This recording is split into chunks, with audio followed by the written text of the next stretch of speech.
This road contract will be given to you, provided you put 1 million upfront, not that when you get your money. Then, and this is what Akufo-Addo must be thinking about.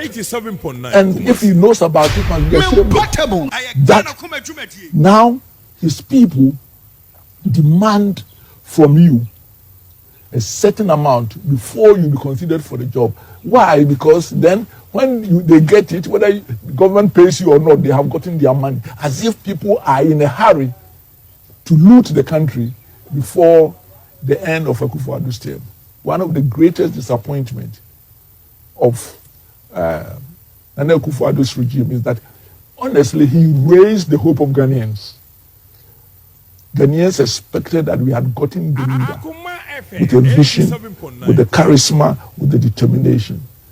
And it seems if he doesn't redeem himself in the next 14 months, he will go down in history of one of the most disappointing leaders. And what the corruption, the arrogance, the thing that there is, Ghana is for them, and that, without them, Ghana would not be there. Even some of them thinking that they should tell us who should be our next president. God forbid. The nurses and the teachers who constituted about 75% of public service will go for loans. And because they were public servants, it was assured. Now they are run away and they can't pay. So have to chase them to London, to America, and that. And so the small banks, I know one which has about 7 million Ghana cedis, they are chasing, they have to write off. Professor Stephen Adei, he is not just an ordinary person, Mr. Ramo. Sir Papa we happens to be a member of the advisory board to Ministry of Finance under the government of Nana Addo Akufo-Addo. In fact, he has been reported on several occasions praising Adei in many ways in the first term of Nana Addo Akufo-Addo's administration. And they will tell their minds. Ministry of Roads had a statement about in response to allegation. Allegations of organized crime in the award of road contracts.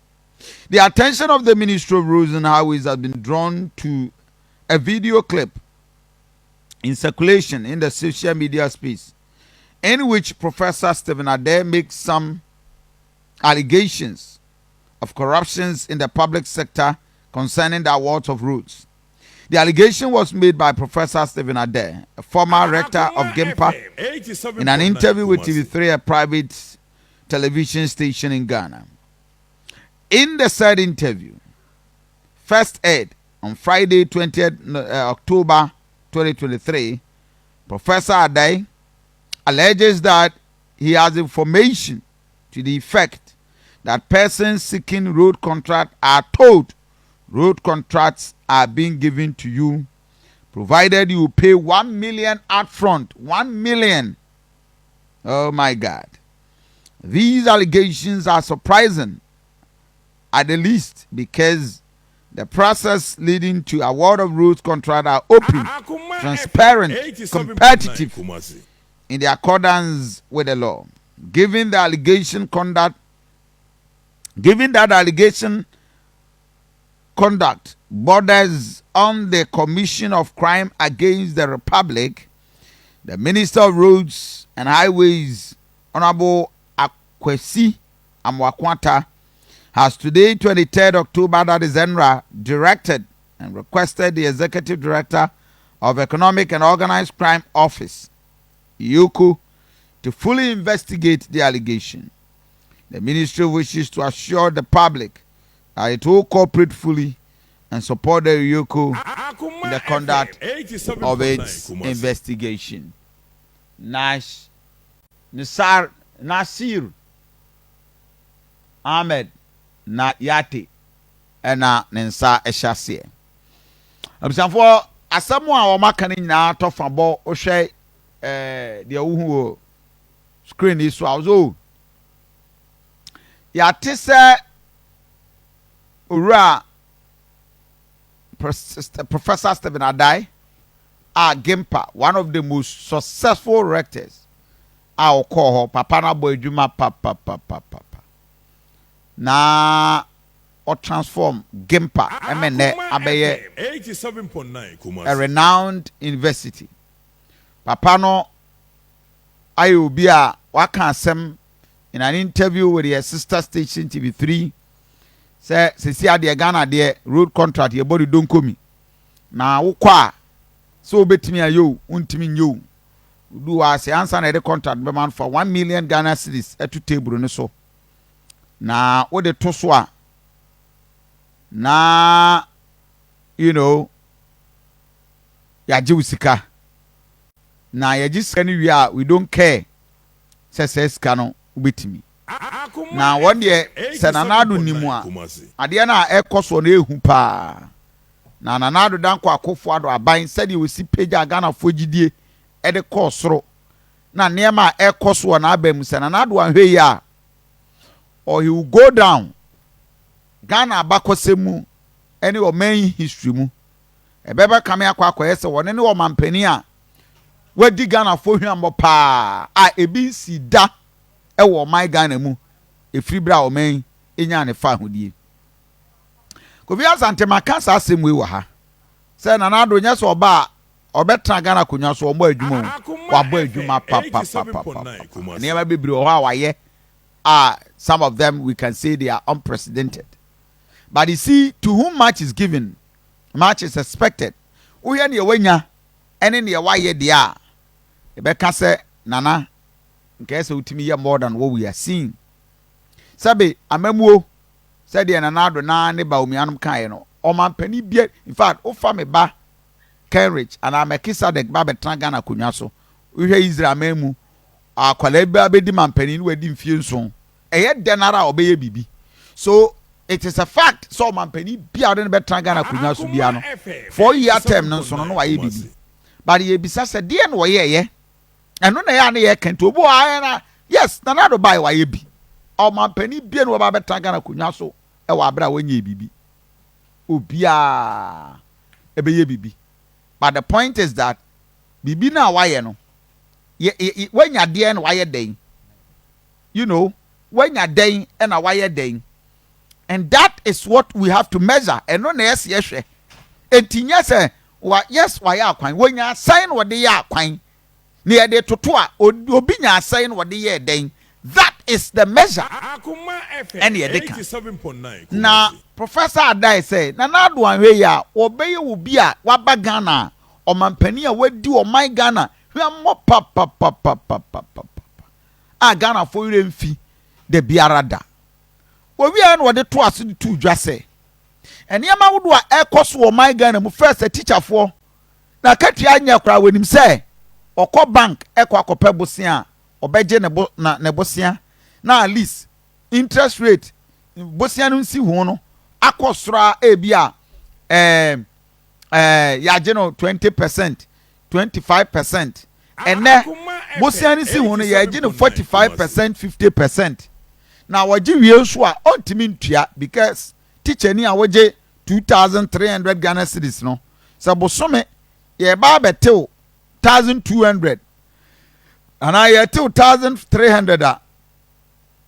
Bosome ne beso no ubedi say na ade bia tua o school fees say nti bosia bebre wo ho a Ghana fo age o ma dwane afri Ghana ha kwota UK bridge ene ukọ offices say ukọ nurses ukọ teachers ukọ even the local government ministry na no me baba ko o se papa me office nipa na ye woni 16 isi ya kamienu nipa 16 ye kamienu obi adwane afi office wo local government o eti Ghana ni bia nya kwanya kra otu kwan di ohia tese Cote d'Ivoire kra Ghana ni nya kwan a obetu kwan akọ wo kọ Nigeria wo kọ Singapore wo kọ Liberia wo kọ US Germany ho de na chese busuafo nyina akwada ase bi ton wo mu fie bi ton wo ma japade obi kra de ne yire ne ma kosi awa na wo de atu kwan all because it's a hell. And that is the most dangerous thing I am about. And the Professor Adei some can we no. Okay we ya na road ministry ndi abasa asem we de abo omo kura pusa na omo nte da many wo nim say Ghana ye ma road contractor ye open na kwabana ni betimi aka say ye gisika 1 million Ghana cedis or pe ezo kan wi an wa bo hena ka ho 1 million Ghana cedis ansana ye the road contract na ma de ehu isi ade bi wo ha ya na obi nta obi a wo aka na ofia se wo yo mampani akofo ado 87.9 numa so ahodo ne niam ahodo a waya obviously waye bi e che mampani dodo na aba betra so but there be an mabisa se man saying waye den. And that is what we need to look at. And yen hwa de say dia na nanado kai dia na Dr. Baumianum kai because nanado have the history one de wotena se ohu Kwame Nkrumah ne papa no mu fie fa Kwame Nkrumah kra che ne book Kwame Nkrumah no ne papa no nyina kofo ado no do de ko no ba fie di nkobo nyina no woto ohu ne wofa Akoma FM JB Dankwa eti wono no nyame adom owo onya nimdie a chese osua nyina wohu kan ya ne mpanimfo efa so ebo brae o manyi ohu Rollins tena se no danchen oba behu John Evans Samuels no timi ka se we are professor do little into professor do something before you die na demonstration hodo na do to opposition na kenke ba ku timi ka se ne kenke ba ku bo yentimi first na kenke ba ku fo 50 pesos and now for kenke ba ku a 1 Ghana cedi Ghana for I am sorry in fact na do ne pray your opposition leader obepa achew edema the ruling government and the president and what so pa achew on behalf of that government edema Ghana for say abina what so no one more number we di Ghana for hwambo enti wo pa achew on their behalf ama Ghana for say omo share boss niam ma ye den on ba on be ma niam yeye ene $1 dokron baako 1 Ghana cedi so he is sorry for and on behalf of the government. Now government no kura need the moral right onya the moral courage so on be ba be pachew akere Ghana for say ne ye ka ye ni nyina ne ye sremo ye ntimi anye ye di mu hwambo enti ye pamochew Ghana for momfa nche yen. This is the president our tisu sesie na do dan kwa akofo ne president Osimazi no osi Kumasi adum na ma ejina wo mo shop anim wo mo bo mani a no mo su. Why? Because we've had some incompetent government bi abedi eso. Now we have a savior na do dan kwa akofo ado. Oh, now the feelings some Swamimazi everywhere what the two of them say wo mo ba wani wo mu hwambo nene ka yie ni ka dwuma nyina eguo no he would do it. Ene dokro baako kenke baako 5 Ghana cedis ebinumo bo ni 10 Ghana cedis kenke debi how do you call it kenke nkra dokro dokro baako bi wo KTI wo kwana no ha eya metako fitafo kotena ho no omo no mataya kakra na eja ewia ya pe ke 5 cedis 10 cedis okoto nwa no ma okoto bad ni wotamu no ha ketwe bi ni ye de ajewo 5 cedis 8 cedis okoto ono okoto ene enwa baako enwa besiaba 30 Ghana cedis 50 Ghana cedis akrantiensa na no ye call stadium hey baako ye 50 cedis tawensam a setie nie tafra niwa. These are the things we are talking about. We go kan ebisa na akrantienso na na ma ne boa ye dia na oba be ka so de faka obeto boko obeto nkyene obeto we owia na wasesen na cheche wo hokra na wo sa pan chose ma me obetumi ankata tum na abeboka. This is what we are talking about. Ene me yete ase se amamuo no ba bia Ghana yete so no yetiska so ni kwa se kom de Ghana. So what has all these things gone? Ayeden ekohin the bahin. These are the good old professor. Eka hwasem ewo manyimu. And this is why we need to look at it. Do we are Ghana ni ayemfa party nsem to nchen. And let's deal with it say. E dia na nanado num hu ye ɛwɔ position na the last years experience a wɔde nya yɛ nyinaa no akɔyɛ den akɔsi hen sisi amena wɔ kasa yi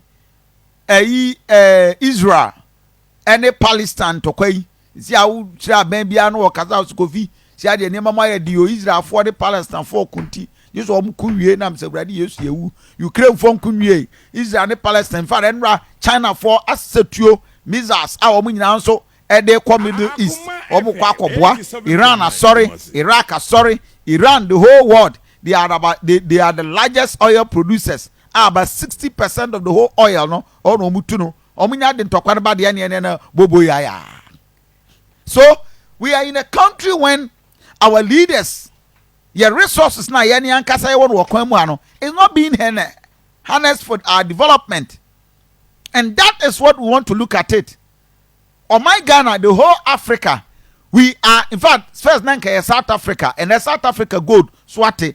Ghana is the largest producer of cocoa gold. Nanka South Africa, nanka Ghana is second. South Africa, Afriho, Ghana is the largest producer of gold. This is what we can talk about.